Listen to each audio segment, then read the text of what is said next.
Hello प्यारे बच्चों, कैसे हैं आप। मैं डॉक्टर सुशील आपका फिजिक्स में हेल्प यू चैनल में तहे दिल से स्वागत करता हूं।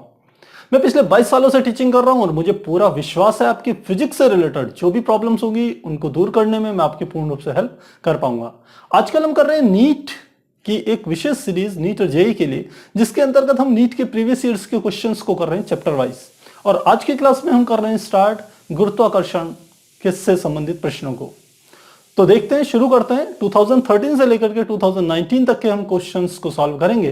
तो सबसे पहले देखते हैं 2013 में इस चैप्टर से कौन से प्रश्न आए।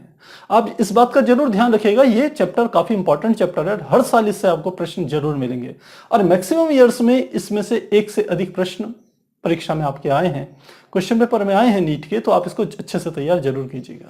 तो देखते हैं 2013 में क्या प्रश्न आया। 2013 में जो प्रश्न आया, इसके अनुसार एक m द्रव्यमान वाली वस्तु को पृथ्वी की सतह से इसकी त्रिज्या के गुनी ऊंचाई तक ले जाया जाता है।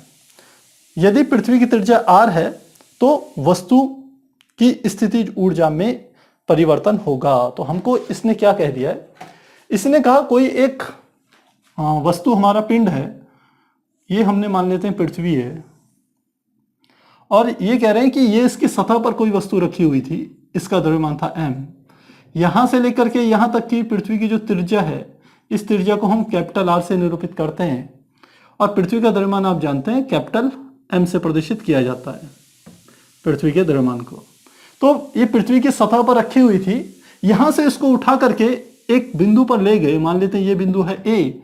तो यहां से लेकर के यहां तक की जो कुल दूरी है, ये जो डिस्टेंस है, इस डिस्टेंस को इसने कहा कितना मान है इसका, पृथ्वी की त्रिज्या का दुगुना है, 2r के बराबर है।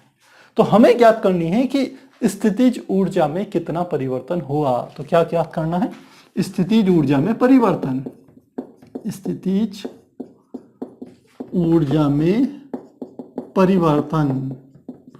परिवर्तन क्यों कह रहे हैं, क्योंकि पहले पृथ्वी की सतह पर थी तो इसकी कुछ ना कुछ स्थितिज ऊर्जा रही होगी। बाद में इसे 2r त्रिज्या ऊंचाई तक ले गए तो अब नई स्थितिज ऊर्जा आ गई होगी। अब इन दोनों का ही जो डिफरेंस होगा वही स्थितिज ऊर्जा में परिवर्तन आएगा।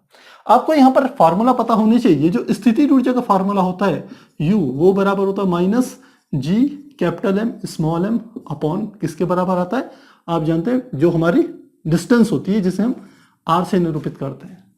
अब इस स्थिति में जो R जो है ये वाली, यह है अगर हम एक ऑब्जेक्ट ले रहे हैं पृथ्वी और दूसरा ऑब्जेक्ट दूसरी वस्तु ले रहे हैं ये पिंड, तो इन दोनों के केंद्रों के बीच की दूरी ही हमारी क्या होती है, स्मॉल r के बराबर होती है। तो पहली स्थिति में निकालते हैं ui प्रारंभ में।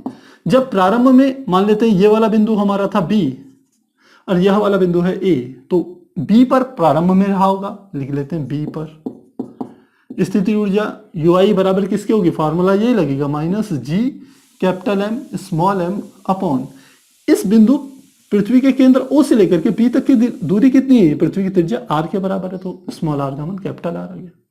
सेकंड, हम A पर बात करें तो A पर जो स्थिति ऊर्जा वो अंतिम स्थिति ऊर्जा होगी जिसे हम UF से रिप्रेजेंट करेंगे और फार्मूला बिल्कुल यही वाला लगेगा minus G capital M small m upon क्या आ जाएगा R। अब R क्या है, O से लेकर के A तक की डिस्टेंस, O से B तक की डिस्टेंस कितनी है R और B से A तक की डिस्टेंस कितनी है 2r। तो ये जो टोटल डिस्टेंस हो गई यहां से लेकर के यहां तक की, ये टोटल डिस्टेंस हो जाएगी 3r। तो इसकी वैल्यूज यहां रख लेंगे, स्मॉल r की जगह क्या लिख लेंगे आप, 3r। तो अब हमें स्थिति ऊर्जा में परिवर्तन निकालना है, यानी कि हमें निकालना है डेल्टा U, और डेल्टा U बराबर होगा UF माइनस UI, यानी कि अंत में जो स्थिति ऊर्जा है माइनस प्रारंभ में जो स्थिति ऊर्जा है। तो कैसे कैलकुलेट करेंगे, UF की वैल्यू कितनी होगी, minus G M small m बटे 3r माइनस UI का मान कितना है, minus G M M upon कितना आ गया r। अब देखिए इन दोनों में क्या चीजें कॉमन है, ये अंदर ये माइनस का था तो माइनस से खोलेंगे तो ये हमारा प्लस हो जाएगा। तो पहले ऐसे ही लिख लेते हैं, G capital M small m upon 3r plus G capital M small m upon r। तो दोनों में क्या कॉमन आ गया, ये आ गया G capital M small m upon r common आ गया, ये आ गया माइनस 1/3 प्लस 1। तो 1/3 प्लस 1 को सॉल्व करेंगे तो 3 एकम 3, 3 में से 1 चले जाएगा यानी कि 2/3। तो ये वैल्यू आ गई 2/3 जी m small m upon r। तो इतनी स्थितिज ऊर्जा में क्या होगा, परिवर्तन होगा। लेकिन हम देख रहे हैं प्रश्न में जो हमारे को दे रखी है वैल्यूज, वो उसमें कैपिटल जी नहीं आ रहा है। तो यदि कैपिटल जी नहीं आ रहा है और उसमें प्रश्न में आ रहा है स्मॉल जी आ रहा है, तो आप एक सूत्र जानते हैं, एक और सूत्र, स्मॉल जी और कैपिटल जी में आपने संबंध पढ़ा होगा। स्मॉल जी बराबर होता है G M upon R square, जहां कैपिटल जी गुरुत्वाकर्षण स्थिरांक होता है, कैपिटल एम ये यदि हम पृथ्वी ले रहे हैं उसका द्रव्यमान, और आर क्या है, पृथ्वी की त्रिज्या।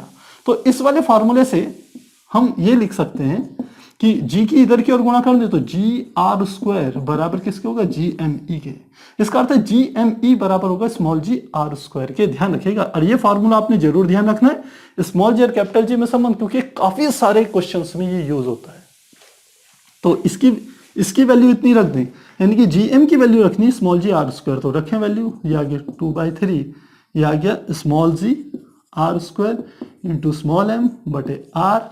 इससे 2 में से 1 घात कट जाएगी, तो हमारा क्या आ गया 2/3 स्मॉल जी आर, और साथ में क्या आ जाएगा एम।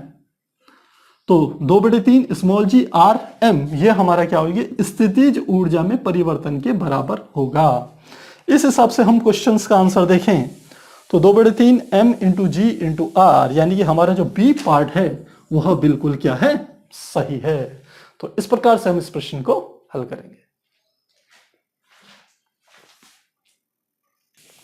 2013 में एक और प्रश्न जो इस टॉपिक से आया वो इस प्रकार से है।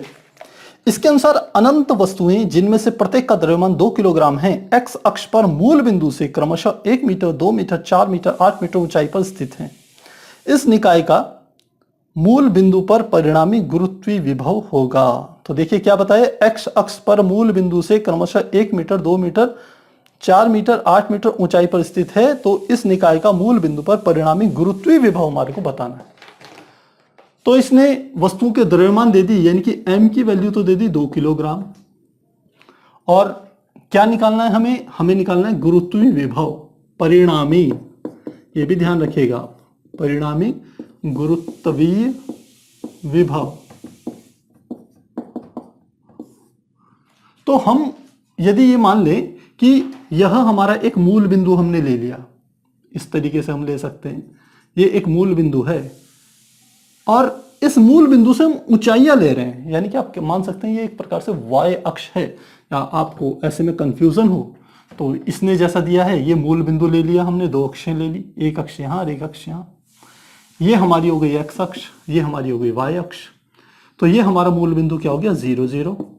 अब क्या कर रहा है, इससे सबसे पहले उसने क्या कहा कि ये 2 मीटर का जो हमारा वस्तु रखी हुई है, 2 मीटर का जो पिंड रखा हुआ है, वो पहले मूल बिंदु से 1 मीटर की दूरी पर है, 1 मीटर ऊंचाई पर है। ये पहला, ये कितना है, 1 मीटर, फिर उसके बाद 2 मीटर, फिर 4 मीटर, फिर 8 मीटर, और ऐसे सो ऑन अनंत तक रखे गए हैं। तो इन सब पिंडों के द्वारा इस मूल बिंदु यानी कि O पर लगने वाला कुल गुरुत्वीय विभव कितना होगा, आपको यह ज्ञात करना है। तो इसके लिए आपको गुरुत्वीय विभव का पहले सूत्र पता होना चाहिए, और हम जानते हैं चूंकि गुरुत्वीय विभव V इज इक्वल टू होता है माइनस GM, और अपॉन क्या आ जाती है हमारी जो डिस्टेंस होती है, GM अपॉन R के बराबर होता है। तो यदि आपको यह फॉर्मूला पता है तो आप इसे आसानी से सॉल्व कर लेंगे। देखिए G ग्रेविटेशनल कांस्टेंट है, M इस पिंड का क्या है, द्रव्यमान है, जो, और इन सब ये डिस्टेंस हैं, पिंड वही है 2 किलोग्राम का पिंड, मूल बिंदु से पहले 1 मीटर की दूरी पर रखा हुआ है, दूसरा पिंड 2 किलोग्राम का ही फिर 2 मीटर की दूरी पर रखा है, फिर एक और 2 किलोग्राम का पिंड 4 मीटर की दूरी पर है, फिर अगला पिंड 8 मीटर की दूरी पर है, इस प्रकार से रखा गया है। तो मान लेते हैं इस बिंदु के कारण इस O पर जो विभव उत्पन्न होगा, इसके द्वारा जो विभव उत्पन्न हो रहा है वो V1 है, दूसरे के कारण जो होगा वो V2 होगा, तीसरे के कारण V3, चौथे के कारण V4 होगा। और हम जानते हैं विभव कैसी राशि, एक अदिश राशि है, तो लिखेंगे O पर परिणामी विभव। परिणामी विभव किसके बराबर हो जाएगा, V is equal to V1 plus V2 plus V3 plus and so on. क्योंकि अचर राशि है तो सीधे इसको हम क्या कर देंगे, एड अप कर देंगे। तो अब वैल्यूज यदि रखते चले जाएं तो क्या आ जाएगा, V is equal to V1 का मान क्या होगा, माइनस GM अपॉन R। तो पहले मैं इसको एज इट इज रख रहा हूं, केवल R की वैल्यू ले रहा हूं कि यहां से यहां तक की दूरी जो है वो पहली वाली कितनी हो जाएगी 1 मीटर, दूसरे के लिए 2 मीटर, तीसरे के लिए 3 मीटर, बस ये ध्यान रखेंगे। तो क्या आ जाएगा, ये आ जाएगा V1 का मान कितना आ गया, यदि सीधे रख दें माइनस G और M का मान भी हम रख देते हैं, चलिए 2 और बटे हमारा कितना आ गया R कितना आ गया 1 मीटर। ये हो गया V1। V2 का मान G, ऊपर का तो सेम है, माइनस भी आएगा इसमें, 2 अपॉन डिस्टेंस अब की बार कितनी होगी, यहां से लेके यहां तक की दूरी कितनी होगी दूसरे पिंड के द्वारा, ये 2 मीटर की डिस्टेंस है, तो यहां क्या आ गया 2। तीसरा क्या हो जाएगा, प्लस ब्रैकेट के अंदर आएगा माइनस G, फिर 2 और अपॉन कितना आ जाएगा, फिर से हमारा आ जाएगा, अब की बार डिस्टेंस कितनी होगी, आप देखिए ये 4 मीटर की डिस्टेंस है, ये कितनी होगी 4, एंड सो ऑन, ऐसी आगे की तरफ। तो इन सब में क्या कॉमन है, -2G सब में कॉमन है, तो क्या बच जाएगा, माइनस भी बाहर कॉमन ले लिया तो अंदर आ गया, पहले में 1, दूसरे में क्या हो गया 1/2, तीसरे में क्या हो गया 1/4 प्लस सो ऑन।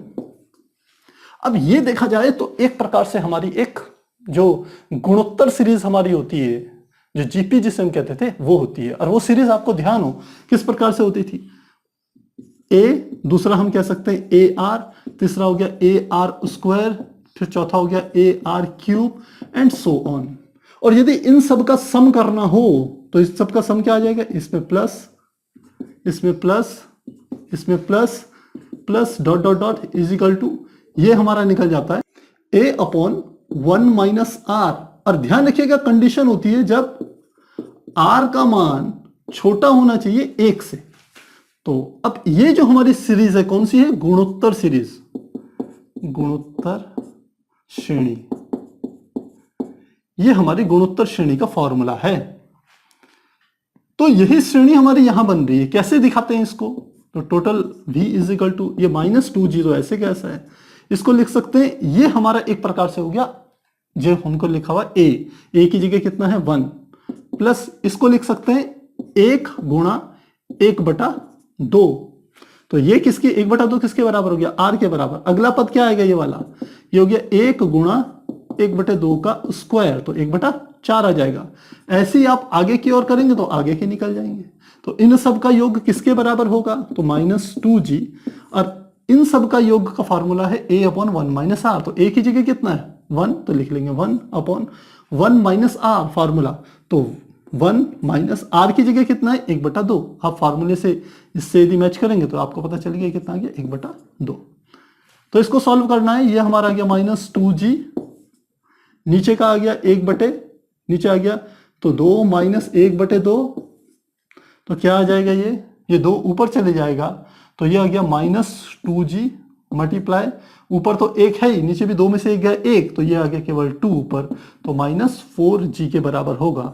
इसका अर्थ ये हुआ कि इस पूरे निकाय के द्वारा इस O बिंदु, मूल बिंदु O पर जो कुल विभव उत्पन्न होगा वो -4G के बराबर होगा, जहां कैपिटल G हमारा गुरुत्वीय स्थिरांक है। इस हिसाब से हम देखें तो हमारा जो आंसर है D पार्ट, जो D विकल्प है वो बिल्कुल सही है। इस प्रकार से इसे हल करेंगे।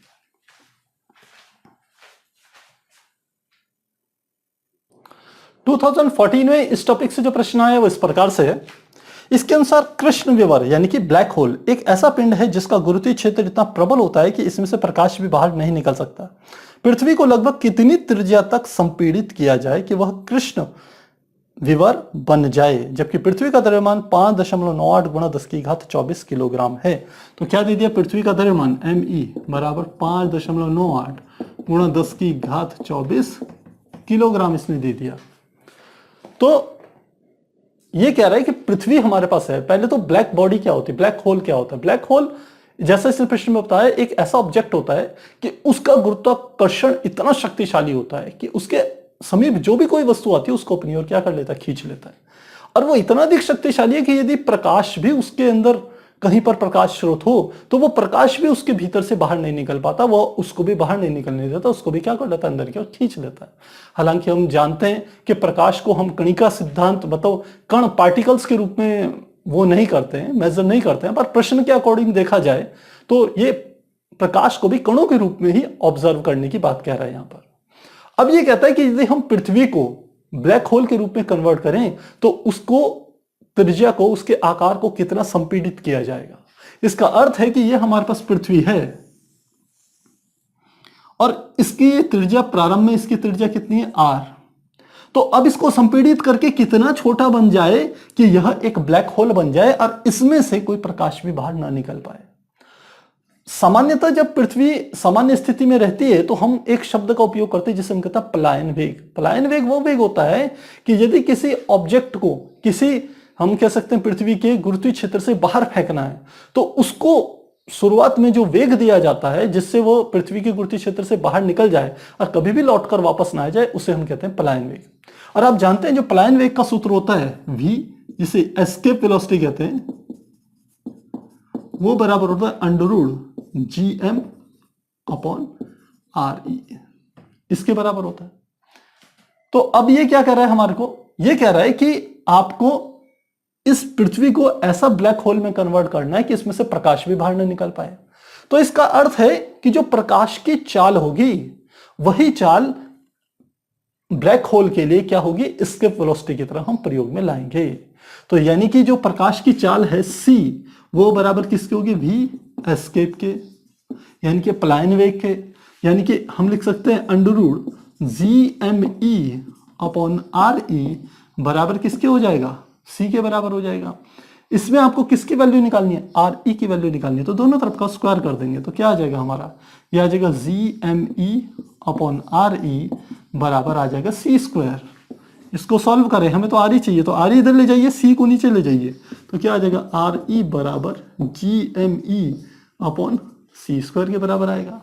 यदि वैल्यूज पुट करी जाए तो क्या आ जाएगा, re की वैल्यू, re बराबर g की वैल्यू आप जानते हैं 6.67 मल्टीप्लाई 10⁻11 होती है। पृथ्वी का द्रव्यमान इसने दिया हुआ है 5.98 गुणा 10⁻24 किलोग्राम। प्रकाश की चाल आप जानते हैं 3 गुणा 10⁸ मीटर पर सेकेंड होती है और इसका क्या है, स्क्वायर। आप जब इसे सॉल्व करेंगे तो आपके पास जो पृथ्वी की त्रिज्या निकल के आएगी वो लगभग आएगी 8.88 गुणा 10⁻³ मीटर के बराबर आ जाएगी। अब आपको क्या करना है, आपको एक त्रिज्या तो हमारी निकल गई। अब जो प्रश्न में हमारे को आंसर दिए हुए हैं उसमें जो वैल्यूज आपको दे रखी है वह वैल्यूज 10⁻³ के रूप में है, न कि आगे का ऐसा रूप में है। तो ये देखिए आप 5 से ऊपर है, लगभग ये 8.88 लगभग 10 के करीब है। तो हम इसी चीज को लिख सकते हैं, यदि ये 10 हो गया तो 10 गुणा 10⁻³ यानी कि 10⁻² मीटर के बराबर होगा। यानी कि पृथ्वी को यदि संपीड़ित करके उसकी त्रिज्या 10⁻² मीटर के बराबर कर दी जाए तो पृथ्वी क्या बन जाएगी, एक ब्लैक होल बन जाएगी और उसमें से प्रकाश भी बाहर नहीं निकल पाएगा, प्रकाश एस्केप नहीं कर पाएगा। अब देखिए इसमें कौन सा आंसर इसका सही है। तो सी जो बोल रहे हैं, जो सी ऑप्शन है 10⁻² मीटर, वो बिल्कुल सही है। तो कौन सा ऑप्शन सही है, सी ऑप्शन सही है। तो इस प्रकार से इन प्रश्नों को हम हल करेंगे।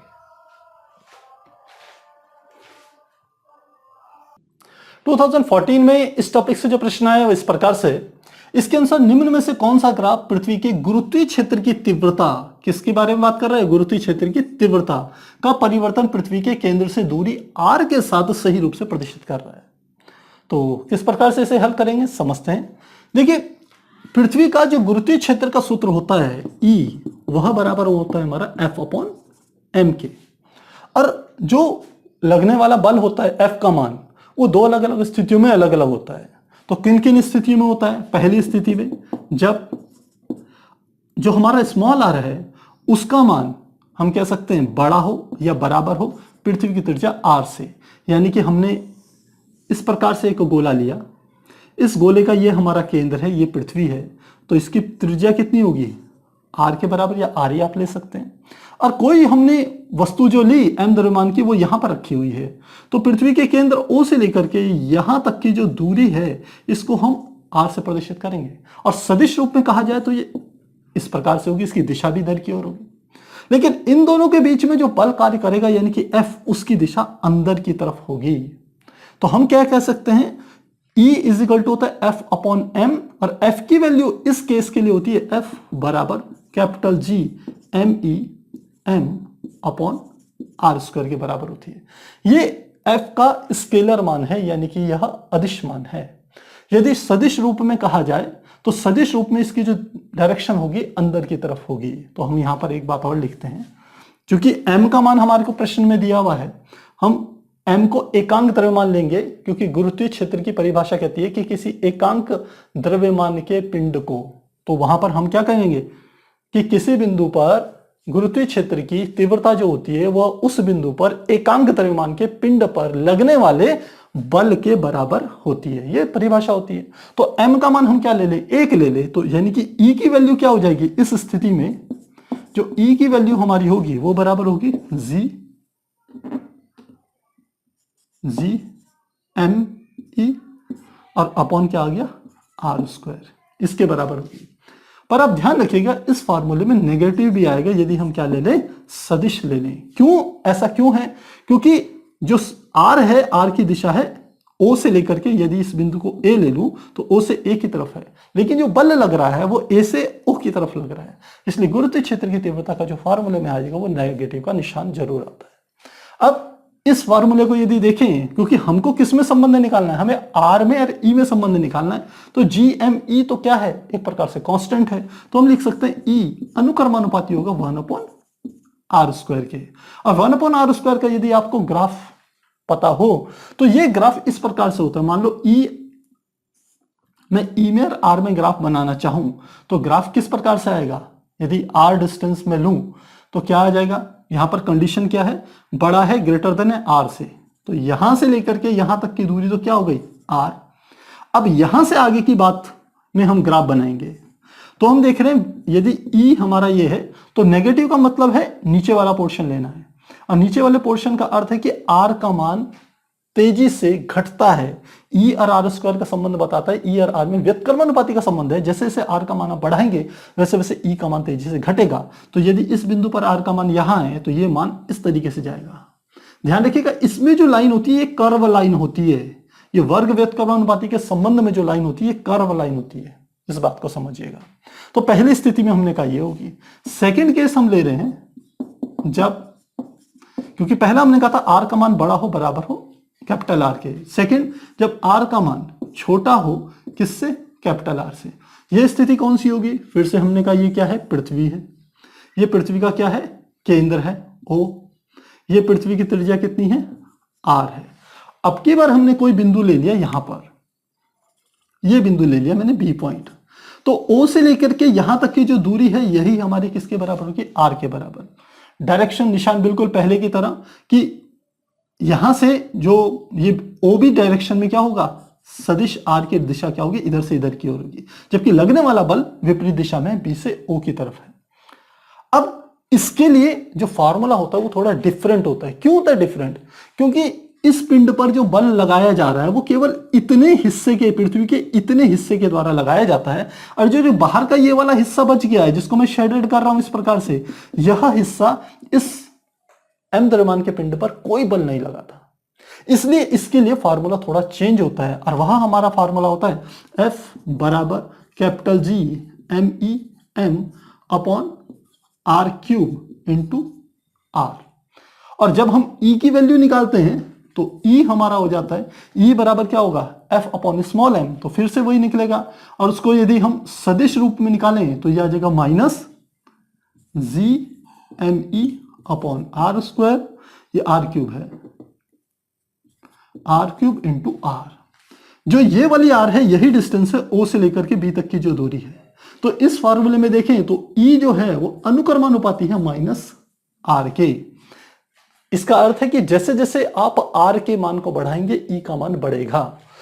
नेगेटिव का निशान क्या बताता है, नेगेटिव का निशान यह बताता है कि विपरीत दिशा में होगा। इसका अर्थ है कि यदि मैं इस प्रकार से ग्राफ बनाऊं, ये हमारा E है, तो नेगेटिव का निशान है नीचे की तरफ, ये हमारी क्या चलेगी R। तो ये कंडीशन क्या है, जब R का मान कैपिटल R से छोटा हो, तो ये मैंने कैपिटल R ले लिया। तो जब R का मान यहां से यहां के बीच में हो तब हमारे लिए ये फार्मूला काम करेगा, यानी कि जैसे जैसे R का मान बढ़ेगा E का मान भी बढ़ेगा, तो ये इस प्रकार से चलेगा, एक सीधे स्ट्रेट लाइन आएगी ऐसे, जैसे आप ओम्स लॉ में करते थे वो सीधी स्ट्रेट लाइन आती थी, जो V होता था I के अनुक्रमानुपाती होता था, ठीक वही यहां पर बनेगा। अब एक ग्राफ आपका ये वाला है और एक ग्राफ ये है, इन दोनों ग्राफों को यदि आप जोड़ेंगे तो बताइए कौन सा ग्राफ आएगा। ये वाला हिस्सा स्ट्रेट है, फिर यहीं से ये शुरू होगा और ये वाला हिस्सा क्या है, कर्व है। तो आप देखें तो जो हमारा पहला पोर्शन है वो बिल्कुल सही है, ओ से लेके इस बिंदु तक का ग्राफ बिल्कुल स्ट्रेट है। इसका अर्थ है कि जो ई है वो स्मॉल आर के क्या है, अनुक्रमानुपाती है जब तक आर से छोटी है। और जैसे ही आर का मान कैपिटल आर से बड़ा हो जाता है तुरंत ये वाला संबंध हमारा काम करने लग जाता है और इसका मान क्या हो जाता है, तेजी से घटना शुरू हो जाता है। तो इस प्रकार से हम क्या कर सकते हैं, इस प्रश्न को हल कर सकते हैं। प्यारे बच्चों, ये काफी इंपॉर्टेंट हम कह सकते हैं यहाँ पर एक कॉन्सेप्ट है, आप इसको जरूर ध्यान रखिएगा क्योंकि ये केवल यहीं पर काम नहीं आएगा। आपके 12th में भी जो हमारे इलेक्ट्रोस्टैटिक्स के कुछ टॉपिक्स हैं जहां पर हमें इलेक्ट्रिक फील्ड कैलकुलेट करना होता है किसी स्फीयर के अंदर उसके बाहर, वहां पर भी कुछ इसी प्रकार के हमारे कॉन्सेप्ट मिलते जुलते काम करते हैं। तो आप इसे जरूर तैयार कीजिएगा।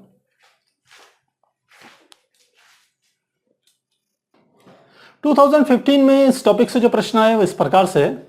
इसके अनुसार केपलर के तृतीय नियम के अनुसार सूर्य की परिक्रमा करते हुए किसी ग्रह का परिक्रमण काल कैपिटल टी, सूर्य और उस ग्रह के बीच की औसत दूरी आर की तृतीय घात के समानुपाती होता है, अर्थात टी स्क्वायर बराबर के आर क्यूब, जहां के स्थिरांक है। यदि सूर्य तथा ग्रह के द्रव्यमान का क्रमशः कैपिटल एम तथा स्मॉल एम है तो न्यूटन के गुरुत्वाकर्षण नियम के अनुसार उनके बीच का गुरुत्वाकर्षण बल एफ बराबर capital G M M upon R square के बराबर होता है, जहां सार्वत्रिक गुरुत्वाकर्षण स्थिरांक है, जी तथा के बीच संबंध है। तो ये हमारे को क्या दिया है, प्रश्न दिया हुआ है। प्रश्न को समझते हैं। ये कह रहे हैं कि एक, इस प्रश्न में ये कह रहे हैं ये एक सन है, यानी कि सूर्य है और सूर्य के चारों तरफ कोई ग्रह क्या कर रहा है, चक्कर लगा रहा है। मान लेते हैं ये कोई ग्रह का हमने पाथ बना दिया, यहां पर कोई ग्रह है और वो चक्कर लगा रहा है। तो सूर्य का द्रव्यमान इन्होंने दे दिया कैपिटल एम और इस ग्रह का द्रव्यमान दे दिया स्मॉल एम। अब ये चक्कर लगा रहा है तो हम जानते हैं केपलर का थर्ड लॉ कहता है कि टी स्क्वायर बराबर होता है के आर क्यूब, जहां स्मॉल आर क्या है, ये एस से लेकर के इस जो हमारा ग्रह है इसके बीच की क्या है, दूरी है, यहां से लेकर यहां तक की दूरी क्या है, आर है। और टी क्या है, आवर्तकाल। आवर्तकाल समझते हैं आप, इस ग्रह का सूर्य के चारों तरफ एक चक्कर लगाने में जो लगाया गया समय होता है वो होता है आवर्तकाल। तो ये कहते हैं कि एक तो आवर्तकाल का सूत्र केपलर के थर्ड लॉ से हमें पता है। सेकंड कहते हैं इन दोनों के बीच लगने वाला जो बल है एफ बराबर है वो जी एम स्मॉल एम बटे आर स्क्वायर के बराबर होगा। ये भी न्यूटन का नियम हो गया। तो अब क्या कहते हैं कि आपको के तथा जी में संबंध यानी कि रिलेशन निकालना है। तो किस प्रकार से करेंगे, देखिए जब कोई ग्रह किसी एक ऑब्जेक्ट के चारों तरफ वृत्ताकार पथ पर गति करता है तो उस पर अंदर की ओर जो गुरुत्वाकर्षण बल लगता है वो तो लगता ही है, साथ में आप जानते हैं कि ये हो सकता है इस डायरेक्शन में गति कर रहा हो तो इसकी दिशा क्या होगी, इस बिंदु पर खींची गई स्पर्श रेखा से स्पष्ट होगी। और मान लेते हैं जिस वेग से ये चक्कर लगा रहा है वो वही क्या है, मान लेते हैं v। तो इसका अर्थ है यदि वृत्ताकार पथ पर गति कर रहा है तो उस पर एक अभिकेंद्र बल भी काम करेगा और अभिकेंद्र बल का स्रोत क्या होगा, यही आकर्षण बल होगा। तो हम लिखते हैं F बराबर होगा जी एम स्मॉल एम बटे आर स्क्वायर और ये बराबर किसके होगा, अभिकेंद्र बल। अभिकेंद्र बल का सूत्र क्या होता है, M we square upon R के। तो ये दोनों फोर्सेस आपस में क्या होंगे, बराबर होंगे। तो अब हम इन दोनों को इक्वेट करें, G capital M small M बटे आर स्क्वायर बराबर small m we square upon R. तो देखिए आर स्क्वायर से ये आर कट जाएगा, स्मॉल एम से ये एम कट गया, तो क्या आ गया, G capital M upon small R बराबर किसके आ गया, वी स्क्वायर के बराबर आ गया। पर हमें इक्वेट करना है, किस किस को रिलेशन बताना है, हमें के में और जी में, इन दोनों में संबंध बताना है। तो ये काफी, यदि आपने इसका सीधे सीधे डेरिवेशन किया हो टी स्क्वायर बराबर के आर क्यू, तो आप आसानी से निकाल सकते हैं। कैसे, हम यहां पर v के ऊपर ध्यान देते हैं। v क्या है, ये जो ग्रह चक्कर लगा रहा है सूर्य के चारों तरफ, ये उसका वेग है। इसके वेग को कैसे कैलकुलेट कर सकते हैं, हम कहते हैं वेग बराबर होता है दूरी बटे समय। तो एक चक्कर में चली गई दूरी किसके बराबर होगा, हम लिखते हैं क्योंकि v बराबर एक चक्कर में चली गई दूरी आप जानते हैं ये होता है 2 पाई आर, और एक चक्कर में लगा समय किसके बराबर होगा, कैपिटल टी। तो v को लिख सकते हैं 2 पाई आर अपॉन कैपिटल टी। तो इसकी वैल्यू यदि यहां रखें तो ये आ जाएगा जी एम अपॉन आर बराबर, इधर आ जाएगा ये 2 पाई आर अपॉन टी, इस v स्क्वायर है तो इसका स्क्वायर हो जाएगा 2 पाई आर अपॉन कैपिटल टी का स्क्वायर। तो क्या आ गया, ये आ गया जी एम अपॉन आर बराबर, इसको खोल देंगे 4 पाई स्क्वायर आर स्क्वायर बटे क्या आ जाएगा टी स्क्वायर। तो हमें तो टी स्क्वायर और जी में रिलेशन निकालना है, तो आप टी स्क्वायर को उधर ले जाइए, बाकी सारे पद यहां पर ले जा लें। तो नहीं, हमें के में रिलेशन निकालना है। तो अब इस वाली इक्वेशन से देखिए हम लिख सकते हैं टी स्क्वायर बराबर के आर क्यूब, ये वैल्यूज यदि यहां रख दें तो क्या आ जाएगा जी एम बटे आर बराबर 4 पाई स्क्वायर आर स्क्वायर, और टी स्क्वायर की जगह लिख लिया के आर क्यूब। तो क्या आ जाएगा, देखिए आर स्क्वायर से तो 2 में से एक घात कट जाएगी, एक बच जाएगी, और इस वाले आर से ये आर भी पूरा कट जाएगा। तो क्या आ गया, जी एम बराबर 4 पाई स्क्वायर अपॉन किसके बराबर आ गया, के बराबर आ गया। इसकी इधर मल्टीप्लाई कर दें तो ये आ गया जी इंटू एम इंटू के बराबर किसके आ गया, 4 पाई स्क्वायर के बराबर आ गया। इस हिसाब से यदि हम अपने ऑप्शन देखें तो हमारा जो ऑप्शन बी है जी एम के बराबर 4 पाई स्क्वायर, यानी कि ऑप्शन बी जो है वो बिल्कुल करेक्ट है, जी एम के बराबर 4 पाई स्क्वायर। इस प्रकार से इसे सॉल्व करेंगे। इसके जो की पॉइंट थे वो यही थे कि यदि आपको इसका डेरिवेशन आता है तो आप इसे आसानी से क्या कर सकते हैं, निकाल सकते हैं। अदरवाइज आपके पास फार्मूला दिया है, दूसरा फार्मूला दिया है, आप जानते हैं वृत्ताकार पथ पर कोई भी कण गति करेगा तो अभिकेंद्र बल कार्य करेगा, अभिकेंद्र बल को आप गुरुत्वाकर्षण बल के बराबर रखिए, v की वैल्यू रखिए, आपके पास रिलेशन आ जाएगा। तो इस प्रकार सॉल्व करेंगे।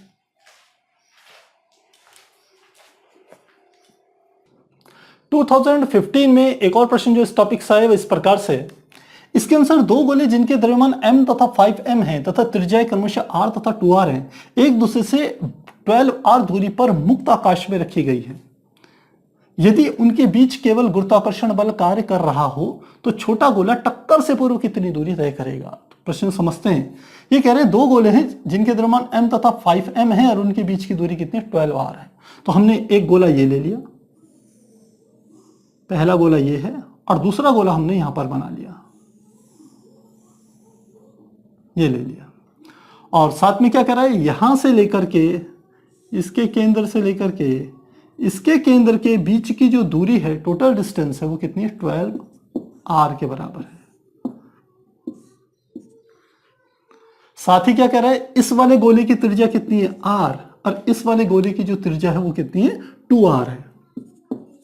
साथ ही इस गोले का द्रव्यमान इसने दे दिया m, और इस वाले गोले का द्रव्यमान कितना दे दिया, 5m।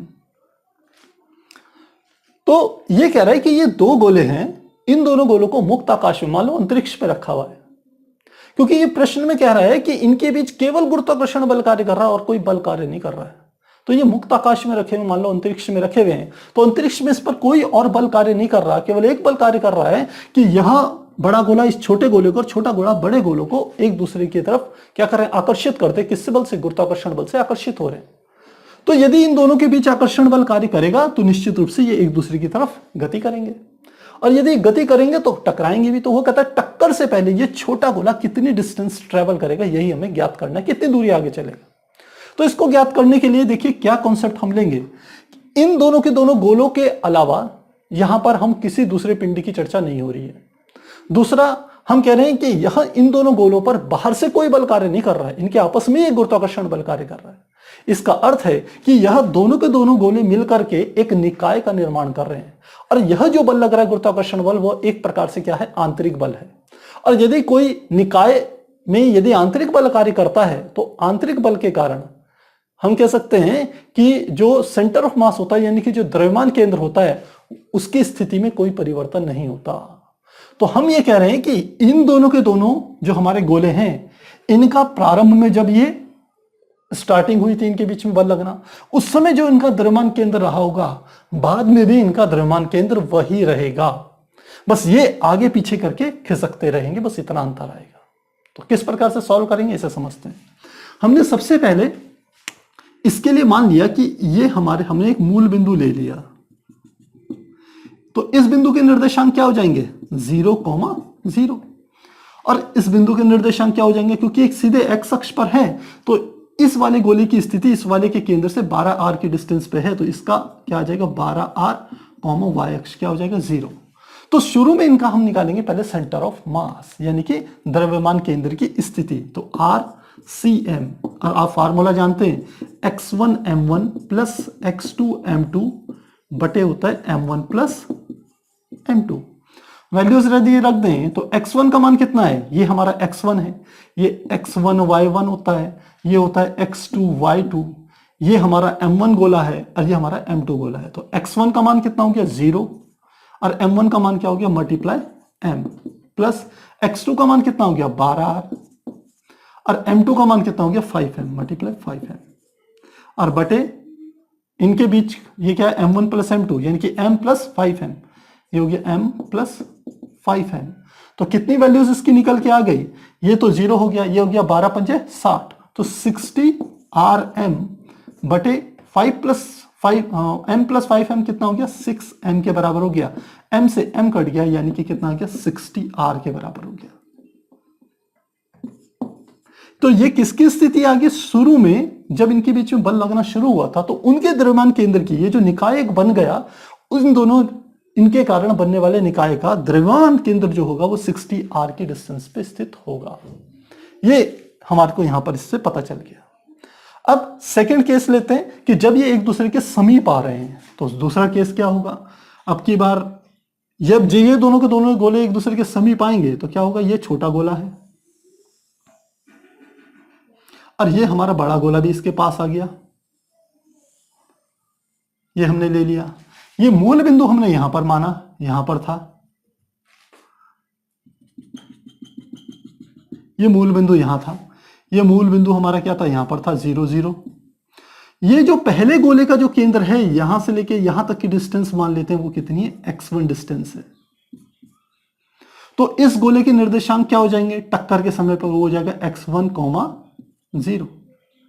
अब यह गोला बड़ा गोला भी इसकी ओर आकर्षित हुआ होगा तो ये भी खिसका होगा, तो अब इस गोले के निर्देशांक क्या होंगे, देखिए इसकी यहां से लेके यहां तक की दूरी x1 है और आप जानते हैं छोटे गोले की त्रिज्या कितनी थी r थी, तो यहां से लेके यहां तक की डिस्टेंस कितनी हो जाएगी, ये हमारी क्या होगी r, और बड़े गोले की त्रिज्या यहां से लेके यहां तक की डिस्टेंस कितनी है 2r है। तो यानी कि इस गोले की जो निर्देशांक होंगे वो 2r प्लस r यानी कि 3r ज्यादा होंगे x1 से, तो यहां से यहां तक की डिस्टेंस होगी x1 और यहां से यहां तक की डिस्टेंस कितनी होगी 3r, तो यानी कि इसके निर्देशांक होंगे x1 प्लस 3r, ये तो x अक्ष के निर्देशांक होंगे और y अक्ष के क्या हो जाएंगे 0। अब हमने कहा जो इनका द्रव्यमान केंद्र होगा वो परिवर्तित नहीं होने वाला है, तो नई स्थिति में जो द्रव्यमान केंद्र होगा वह पुरानी स्थिति के बिल्कुल बराबर होगा, लेकिन हम नई स्थिति में ज्ञात कर रहे हैं। तो यहां पर भी द्रव्यमान केंद्र क्या होगा RCM बराबर, फार्मूला बिल्कुल यही लगेगा x1 m1 plus x2 m2 बटे m1 प्लस m2।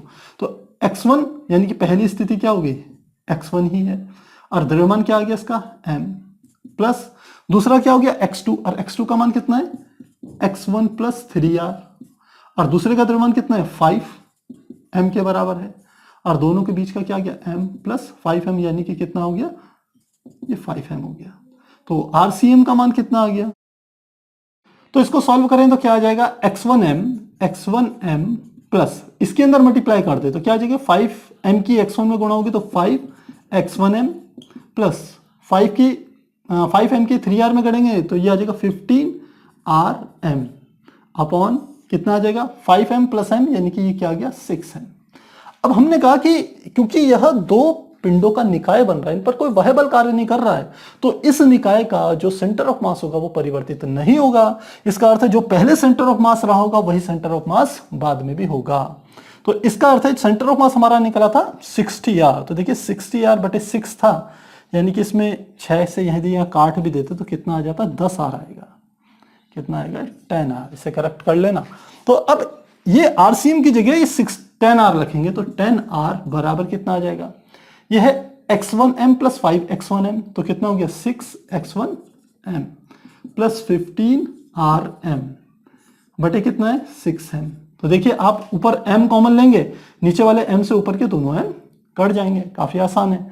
आप m कॉमन लेना, नीचे वाले से कट गए, तो अब इस 6 की 10r में मल्टीप्लाई करेंगे तो क्या आ जाएगा, 6 की इसमें करेंगे तो क्या आ गया 60r इज इक्वल टू इधर कितना बचा 6x1 plus 15r, 6x1 plus 15r, 15r को इधर की ओर ले जा देंगे तो क्या हो जाएगा 60r माइनस 15r बराबर 6x1, तो 60 में से 15 गया तो कितना गया 45r बराबर 6x1।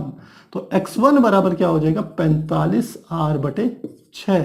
भाग दे देंगे तो 6 छिंग 36, 6 सत्ते 42, बच गया 3 और 6 पंजे 30, तो 7.5 r। तो x1 का मान कितना है 7.5, और x1 ही वो डिस्टेंस थी जो छोटा वाला पिंड मूल बिंदु O से लेकर के आगे खिसका था टक्कर से पहले। तो इस प्रकार से हम इस प्रश्न को हल करेंगे। इसमें जो दो सिद्धांत हमारे काम कर रहे हैं, एक तो द्रव्यमान केंद्र का सिद्धांत काम कर रहा है और दूसरा इनके बीच में क्योंकि गुरुत्वाकर्षण बल कार्य कर रहा है इसलिए यह सिद्धांत भी दो काम एक साथ कर रहे हैं।